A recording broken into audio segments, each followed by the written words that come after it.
Hello and good afternoon. My name is Juergen Steinmetz, joining you from eTurbo News and Livestream.travel here in beautiful Honolulu. And with me, as always, is Dr. Peter Tarlow in College Station, Texas. It's a little bit of a cloudy but sunny, cloudy day. You know how we do this in Hawaii. It may be raining on one side of the pool, and the other side of the pool you can be in the sun, and it's hot. That's kind of this type of day we have. How are things in College Station? Well, of course, it's night here now, but today was a cool day, but it was a sunny day, and it was a very pleasant day. So it was a really pretty winter day for Texas. It was in the 50-degree range, which would be around 14, 15 degrees Celsius. And blue skies, sunny, went for a long walk, did a lot of work today, so can't complain.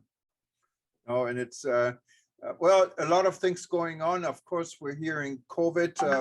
Hawaii was just in the last 30 minutes declared a super high risk area.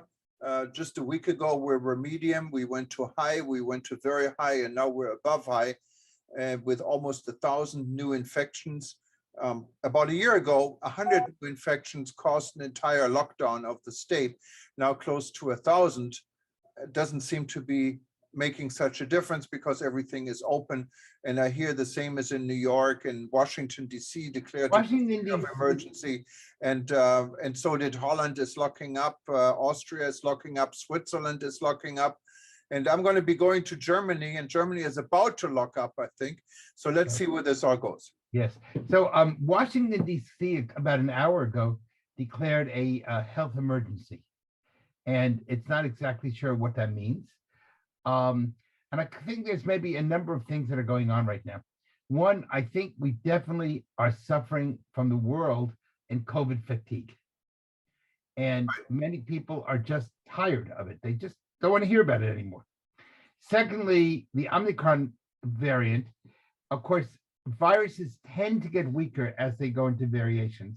So it appears this variant, and of course it could change tomorrow, but right now appears to be a variant that spreads very quickly, but is not as dangerous as some of the other variants. In the United States, as of an hour ago, there was only one death, and that was a person with a pre-medical condition. And it's not even confirmed that it was the Omicron death. So the issue is, and I think this is really important from the travel industry, we're now often going into panics when people could ask why we're going into panics.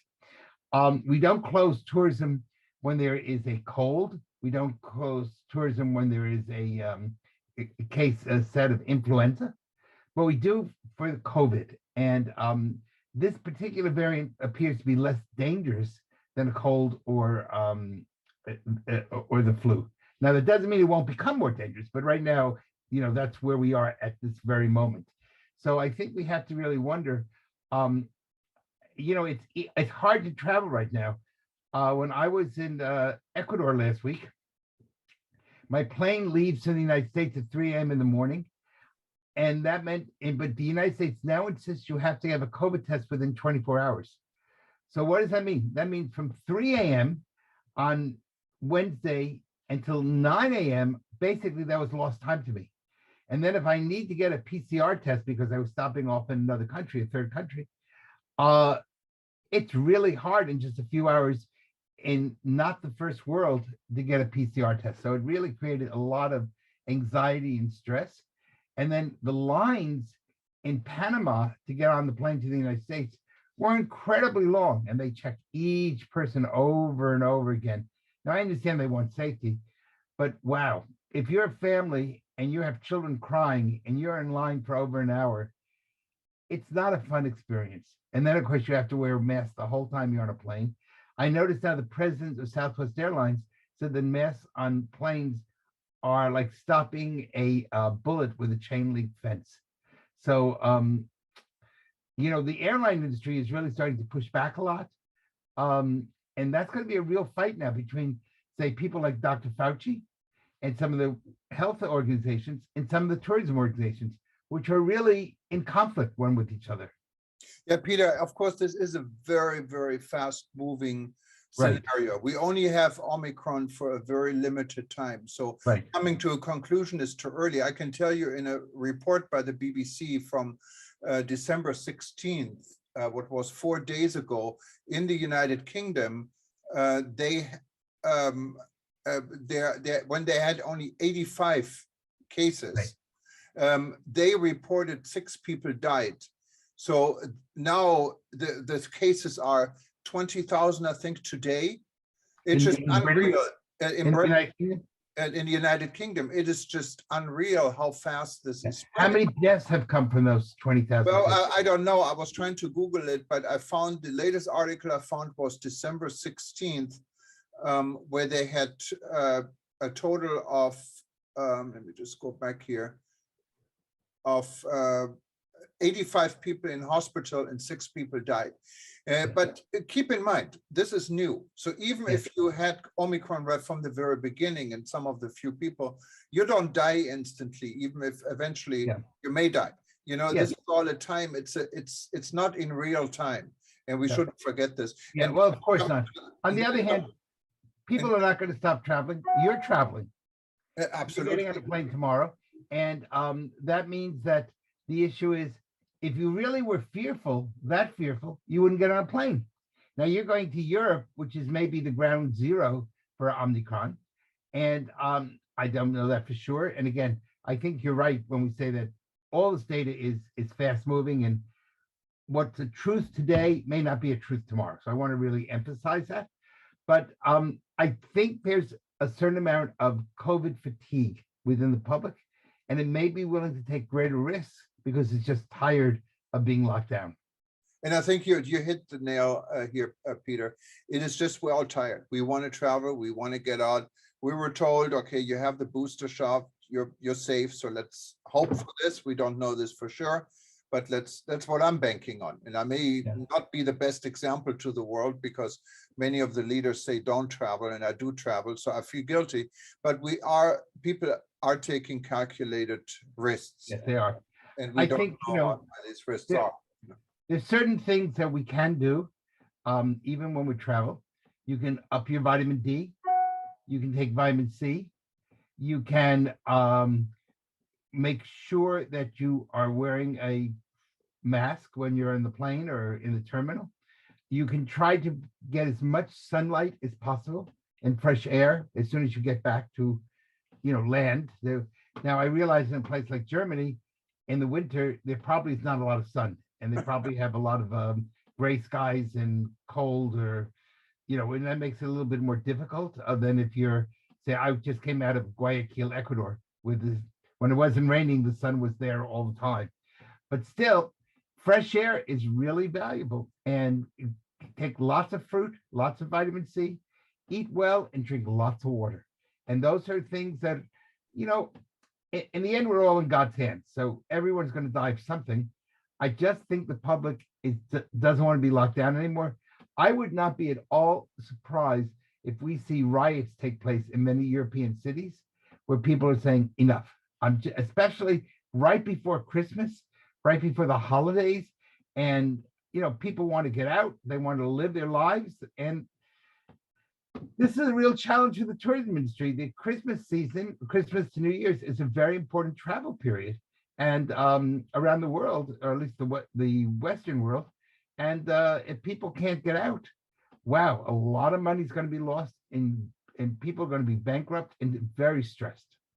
Yeah, and Peter, and there are more challenges even than COVID. Some areas are hit with other problems, like Turkey, for example, with a hyperinflation and evaluation of the Turkish lira. People don't have food to eat. They cannot afford it any longer. So what does this do for tourism? Tourism is open in Turkey. Anyone who wants to go to Turkey on vacation can do this. It's safe now. The corona numbers are really not that bad. But what about if you add riots to it and protests? So it's an uncertain world. If they don't have riots, Turkey is a great place to visit because it would be very inexpensive if you're traveling with dollars. I think a year ago, it was 7 lira to the dollar, and it's now 16 lira to the dollar. Yes. So, that makes it really inexpensive.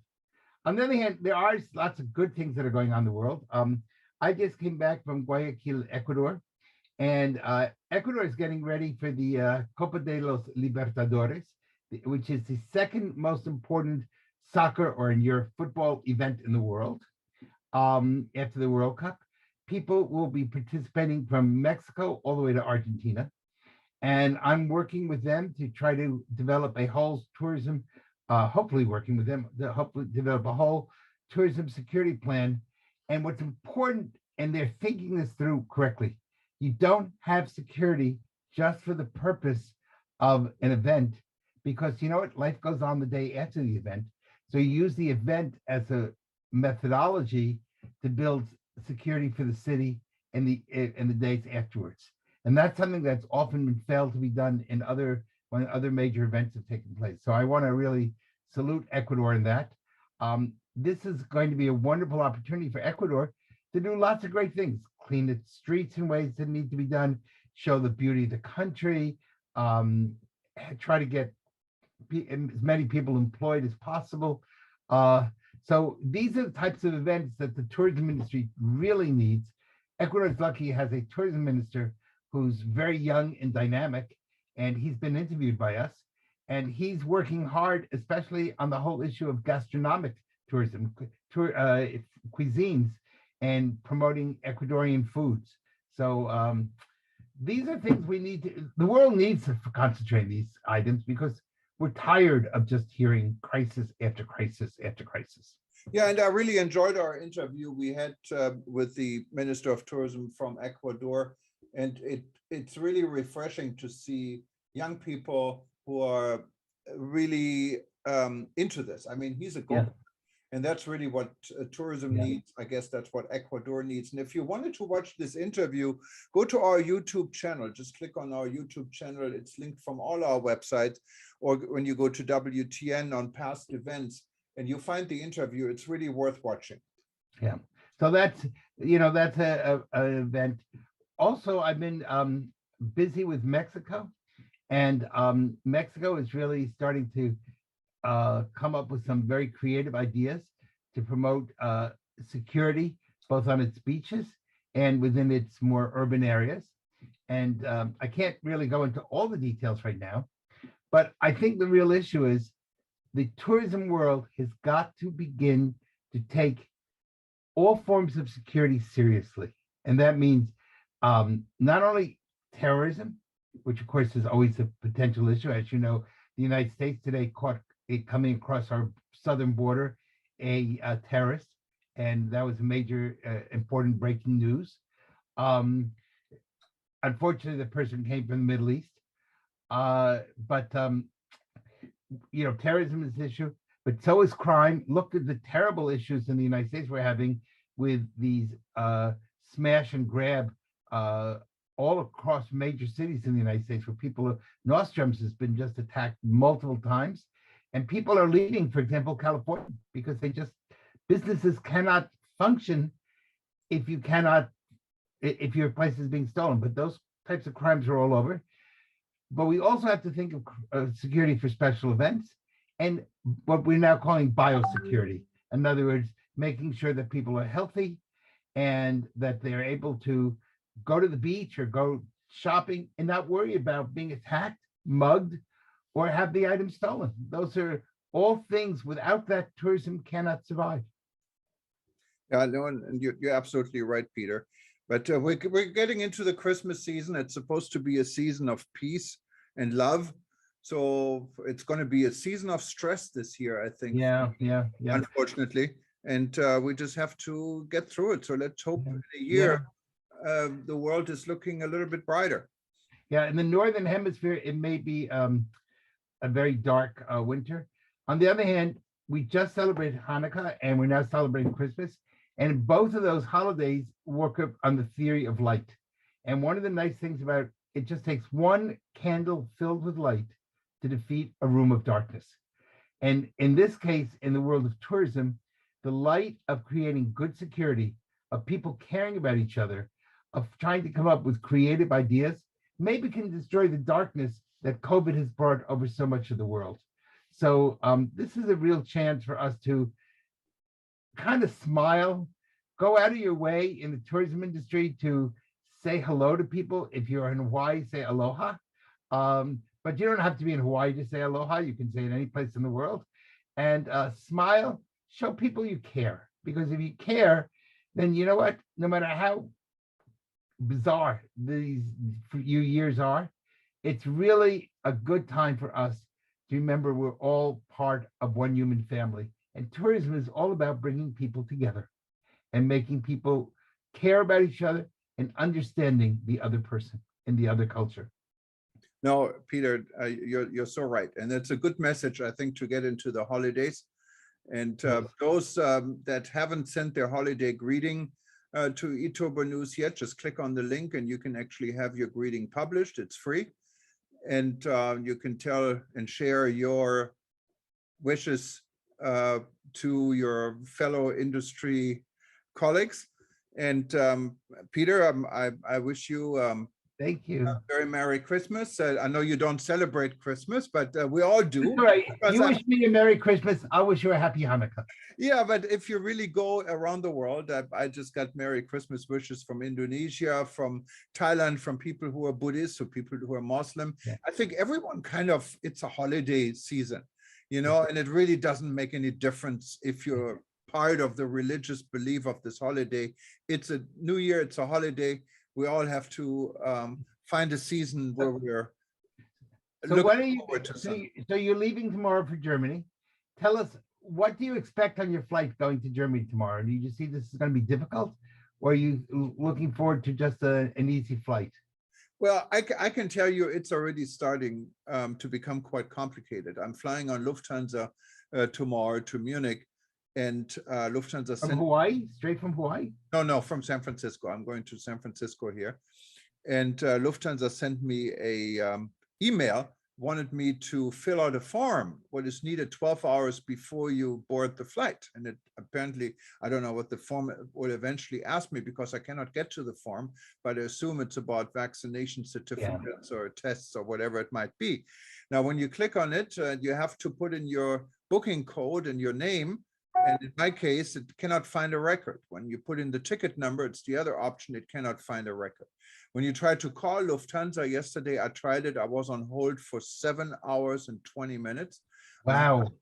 So I called the 24-hour line in Germany directly, and it only took 1 hour long distance to hold with them. And you had to pay for a long distance call to Germany? Yeah, you had to pay for it. Obviously, it's not that expensive these days anymore. But the response I got is that they're not allowed to give information on COVID restrictions, and they cannot really help me. I should go to a government website. When I then said, okay, but you're sending me a form, it's on Lufthansa.com website, and this form doesn't work. Don't you think it's your responsibility to correct this so I can do what you asked me to do? And she said, well, that's a technical department and I have to call them Monday to Friday between 9 and 5. So you cannot win anymore. And customer service obviously is becoming an issue everywhere. And today we did an article on the United States now increasing the number of work visas for foreigners that wanted to do the jobs Americans apparently don't want to do anymore. What is customer service, hospitality industry. So we're letting people in now from abroad to fill these jobs. So hopefully that will help. So we can get not if they don't want to really do good. They may want a job, but they may not want to do customer service. So we have to make sure they actually want to give good customer service. Interestingly enough, when you talked about what happened on the Lufthansa, when I was flying to Ecuador, I did everything correctly. And then in Panama, they said to me, you cannot board the Copa flight. And I said, why can't I? They said, well, you have to there's a new form that has to be filled out. So they gave me it has to be done online. So I went online, and of course the form didn't work. And now I'm like panicking because I'm leaving in 1 hour and I can't, do this form. And so I went to someone in the Copa Club, like, in one of the lounges, and she tried to help, and it also wouldn't work for her. Luckily, just luckily, they had them in paper forms. And so I could fill it out on paper. Then when I got on the plane, I discovered half the people couldn't get the forms to work. So Copa had to provide forms on the plane so that you could and you need the forms to board, but we were already flying, but there was nothing we could do. So we all had to fill out the forms on the plane to give us permission to be on the plane of which we were flying. So I think this, there's too much stuff online. And when something goes down, there's nobody to speak to. I think we need to be able to run things off on paper and go back to sometimes simple is better. And one of the big problems I see in tourism is we're increasing stress the more we put stuff just on the webs. I know it's cheap, I know it's easy, and it takes responsibility away, but people are going to stop flying or stop traveling if the stress levels are too high. And I hope you'll be able to get on your Lufthansa flight. Well, I'm lucky. I had my first reservation was through London. I'm going to Düsseldorf, what is really shorter to go from San Francisco to London and fly for 1 hour to get to Düsseldorf. And I changed it. I'm going through Munich, what's actually a little bit longer, a few minutes, I guess. I'm lucky I did this because Germany closed the borders to the UK. Right. And even if you manage to get on this flight to Germany, it would mean mandatory 2-week quarantine, regardless whether you're vaccinated or not. So I'm lucky I don't have to face this. Yeah, now that's be an interesting thing. I wonder if the United States is going to have mandatory quarantine, but of course you'll be home so you can work from your house. Well, we went through this before, Peter. Yes. So you're getting used to it. And luckily you have a pretty view of Honolulu, so it could be worse. Well, listen, I hope you have a really safe and COVID-free experience. I hope Germany doesn't close its borders, and I hope you're able to not be in lockdown while you're in Germany. And maybe we'll be able to do a program while you're there. How long will you be in Germany for? No, I'm going to be there till the 30th, and of course we're going to do a program. Okay, so we'll be able to do so you'll be able to report directly from the heart of Europe. Absolutely. And talking about what life is like on the European continent, and we'll do bicontinental. So I'll be in the United States and in North America. You'll be in Europe. And to all our friends around the world, we don't know when our next program will be before or after Christmas, but we do want to wish everyone really happy holidays and a really happy new year. And let's hope that 2022 is a year where we're all healthy, we have some prosperity back, and COVID is something in our rearview mirror, something in the past. Well said, Peter.